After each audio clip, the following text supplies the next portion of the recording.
지금 이 영상을 보고 계시는 우리 시청자분들에게 한 말씀 해주신다면요? 지금 구독, 좋아요 누르시면 됩니다. 네, 맞습니다. 지금 구독, 좋아요 누르시면 됩니다. 알림 설정도 부탁드려요.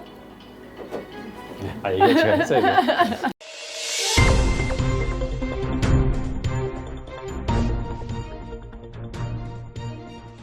안녕하세요. KB증권 윤유림입니다. 오늘은 리츠의 현황과 그리고 전망에 대해서 얘기해 볼 텐데요. 제 옆에 장문준 연구원님 모셨습니다. 안녕하세요. 네, 안녕하세요. 저는 KB증권에서 건설과 리츠 업종을 담당하고 있는 장문준 연구위원입니다. 네, 오늘 주제가 리츠의 현황과 전망이거든요. 네. 근데 아마 보고 계시는 분들 중에서 이 리츠라는 단어가 익숙하신 분들도 있겠지만 조금 생소하다라고 느끼시는 분들도 있을 것 같아요. 네. 먼저 이 리츠에 대해서 한번 설명 부탁드립니다.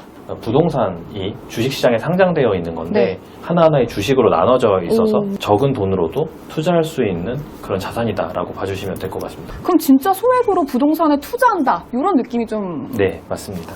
그럼 그 소액은 좀 얼마나... 보통 현재 한국 시장 기준으로는 네. 액면가가 5,000원에 5,000원? 상장이 되고 있기 때문에 한 주 거래하시면 5,000원 기준으로 거래 가능하다고 보고 있습니다. 오, 근데 아무래도 그 작년에 코로나의 여파가 좀 컸잖아요. 좀 네. 지금도 여전히 이어져 오고 있고 좀 리츠 시장에는 좀 어떤 영향을 미쳤나요? 코로나19 확산 이후로 한국뿐만 아니라 전체 글로벌 리츠 시장의 부진이 두드러졌습니다. 처음 이제 코로나가 확산되는 초반에는 배당 축소나 생략에 대한 우려들이 좀 컸었고요. 전체적으로 그 시간이 길어지면서 상업용 부동산의 가격 자체가 하락하는 것에 대한 우려 등이 컸습니다. 이런 부분들이 복합적으로 작용하면서 글로벌 리츠 전반적인 수익률 부진이 아주 확연하게 나타났었고요. 작년 말부터는 절대적인 수익률 측면에서는 회복 기조가 나타나고 있습니다. 워낙 주식시장이 강하다 보니까 상대적으로는 소외되고 있는 상황이다라고 말씀을 드릴 수가 있겠습니다. 그러니까 아직은 조금 주식의 강세장에 비해서는 조금 네. 부족하다? 네, 맞습니다. 그러면은 모든 리츠들이 부진했던 건가요? 모든 게 나쁜 게 아니라 좋은 것과 나쁜 것들이 확연하게 갈라지고 있다. 오. 저희 이제 주식시장에서도 지금 드러나는 그쵸. 여러 가지 네. 특징 중에 하나인데 우량한 수요가 기반이 되는 데이터 센터, 물류 리츠들의 수익률은 상당히 양호한 편이었었고요. 반면에 리테일, 호텔, 좀 예상 외긴 하지만 오피스 등은 매우 부진했습니다. 수익률이 부진한 비선호 자산군, 종목별로 주가 차별화가 심화되었다는 점입니다. 데이터 센터와 물류 리츠의 주가 흐름은 종목과 상관없이 모두 유사한 모습으로 우상향하는 패턴을 좀 확인할 수가 있고요. 네. 미국의 경우. 네. 그 외의 자산군에서 보시면 종목별 격차가 상당히 크게 나타난다라는 걸 확인하실 수가 있습니다. 그럼 그 리테일, 호텔, 오피스 같은 이 비선호 자산군에서도 이제 좀 종목별로 격차가 상당한 이유가 현금 흐름 확보가 가능하냐, 안 가능하냐, 요 차이로 조금 수익률이 나눴다. 이렇게 조금 네. 보면 될까요? 네, 맞습니다. 코로나19 이후에 글로벌 리츠에서 분기 배당을 생략하거나 축소하는 사례가 꽤 있었습니다. 초반에 그런 부분들이 있었고요. 그러다 보니까 호텔 비즈니스의 경우 코로나의 직격탄을 맞은 업종이었습니다. 그래서 예상하시다시피 대부분의 호텔 리츠 주가가 크게 부진하였습니다. 다만 제가 이제 예로 드릴 회사는 MGM 그로스 프로퍼티스라는 회사인데요.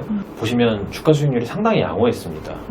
리츠의 경우에는 주당 FFO라고 해서 좀 어려운 단어인데 리츠의 현금 흐름을 나타내는 지표가 있습니다. 대부분 호텔 리츠의 경우 주당 FFO 추정치가 급락하는 모습을 보였습니다. 근데 반면 MGM 그로스 프로퍼티스 이 하나의 경우 거의 추정치가 변동이 없는 것을 확인하실 수 있습니다. 호텔 영업과 상관없이 고정적으로 지불하는 임대료 비율이 90%가 넘습니다. 그래서 어떠한 상황이 돼도 MGM이라는 회사가 망하지만 않는다면 투자자 입장에서는 예상하는 배당을 온전하게 받을 수 있는 구조가 되는 거죠. 제가 전반적인 오피스 리츠 수익률이 좀 예상외로 부진하다고 말씀을 드렸는데 네. 자주 예로 드리는 종목 미국의 이스털리라는 종목입니다. 비교적 선방을 해오고 있는데요. 이 회사는 아주 심플하게 말씀을 드리면 미국 정부가 99% 임차하고 있습니다. 현금 흐름에 대해서 우려를 할 수가 없겠죠. 미국 정부가 망하지 않는 한 미국 정부가 망한다고 생각하기는 어렵고 네.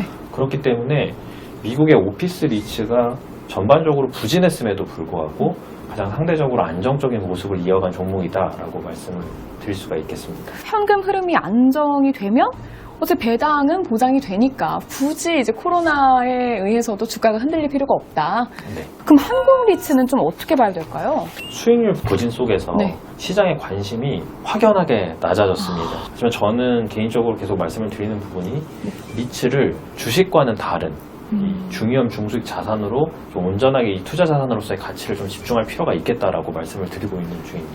그러니까 리츠가 좀 주식과는 다른 중위험, 중수익의 하나의 자산으로 바라볼 필요가 있다라고 좀 말씀을 해주셨거든요. 어떤 투자 매력이 있기 때문에 그렇게 말씀을 해주시는 건가요? 첫 번째는 현금 흐름이 안정적이다라는 기본적인 부분이고요. 두 네. 번째는 이제 리츠는 부동산 자산을 네. 기초로 하고 있기 때문에 기초 자산에 대한 검증이 필요한데 한국은 그 기초 자산이 있는 한국 상업용 부동산 시장 자체가 펀더멘탈 자체가 아주 양호한 편이다라고 말씀을 드릴 수가 있겠습니다. 그리고 세 번째는 본격적인 자산군들이 확장됨에 따라서 리츠 시장이 확장될 것이다라는 이 세 가지를 포인트로 말씀을 드리려고 합니다. 첫 번째로 현금 흐름이 안정적이다. 이것부터 좀 설명해 주세요. 일단 한국 리츠의 경우 아직 자산군이 그렇게 다양하지는 않습니다. 오피스나 리테일 쪽에 좀 한정적인 형태를 많이 띠고 있는데요. 네. 하지만 이를 상쇄하는 현금 흐름 안정성이 있다라고 말씀을 좀 드릴 수가 있겠습니다. 한국의 경우에는 리츠가 다른 국가 대비해서 이 현금 흐름에 더 포커스가 많이 맞춰져 있는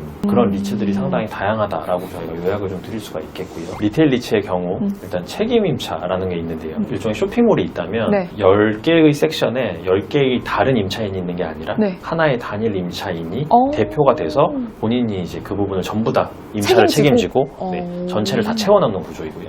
책임 임차를 하는 구조로 많이 되어 있고 트리플 넷이라고 해서 비용을 이제 특별히 건물주가 리츠에서 지불해야 될 이유가 없고 대부분 다 임차하는 사람이 비용을 지불하는 구조가 트리플 넷이라는 구조이고요.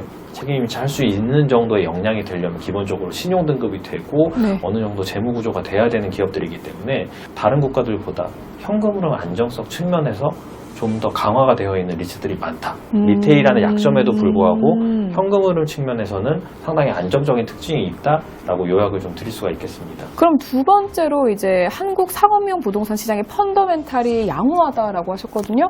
이거에 대해서도 조금 설명 부탁드립니다. 리츠에서 가장 중요한 부분들은 기초 자산이 상당히 중요할 텐데요. 네. 한국의 상업용 부동산 시장은 상당히 양호한 편입니다. 왜냐하면 한국의 경우에는 상대적으로 코로나 대처가 양호했었었고 그렇죠. 유동성이 일단 많이 풀려있는 상태 그리고 글로벌로 봤을 때 아시아권에서 상업용 부동산에 투자하고자 하는 높은 해외 자금 수요가 한국 쪽으로도 좀 쏠리는 경향들이 있는 것 같습니다. 그러니까 글로벌적으로 원래 투자를 하시던 분들이 좀 나라들이 좀 싱숭생숭하고 네. 좀 이런 일 저런 일들이 많다 보니까 그래 상대적으로 한국이 안전하다. 네. 그리고 그 돈이 다 한국으로 들어오는 거군요. 네, 맞습니다. 국내 자체에도 유동성이 풍부한데 해외 유동성, 오피스나 이제 부동산, 상업용 부동산을 원했던 자금들이 함께 이제 이쪽으로 쏠리다 보니까 펀더멘탈이 사실 상당히 양호한 상태입니다. 세 번째로 말씀을 해주신 게 그 본격적인 자산군 확장이 되면서 시장이 확장될 것이다 라고 말씀해 주셨거든요. 네.